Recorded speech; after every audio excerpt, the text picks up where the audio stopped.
When I was 16, my parents bought a cheap house in the countryside. It was old, quiet, and miles away from the next neighbor. My room was on the second floor, and from my window I could see the woods stretching for miles, dark and endless. The first night there, I couldn't sleep. The house creaked in strange ways, like it was breathing. I stared out the window, trying to get used to the darkness. And that's when I saw her.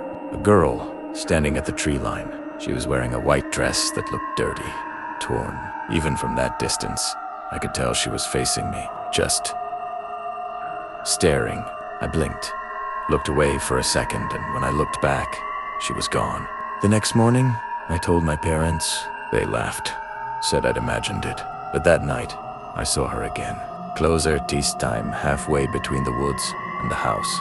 Same dress, same stillness. And then she raised her arm and waved. A slow, unnatural motion. I shut my curtains and didn't sleep at all. The third night, I decided I'd prove to myself it wasn't real.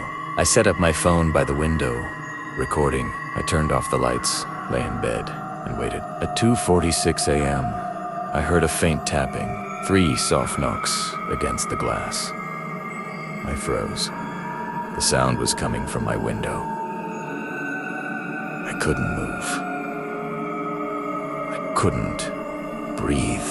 Then, another knock, harder this time.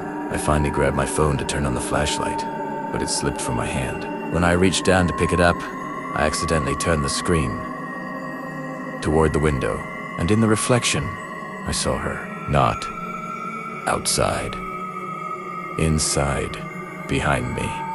The camera kept recording for 8 more minutes after that. When my parents found it the next morning, the window was open and the bed was empty, but in the reflection of the glass, they said you can still see her, smiling.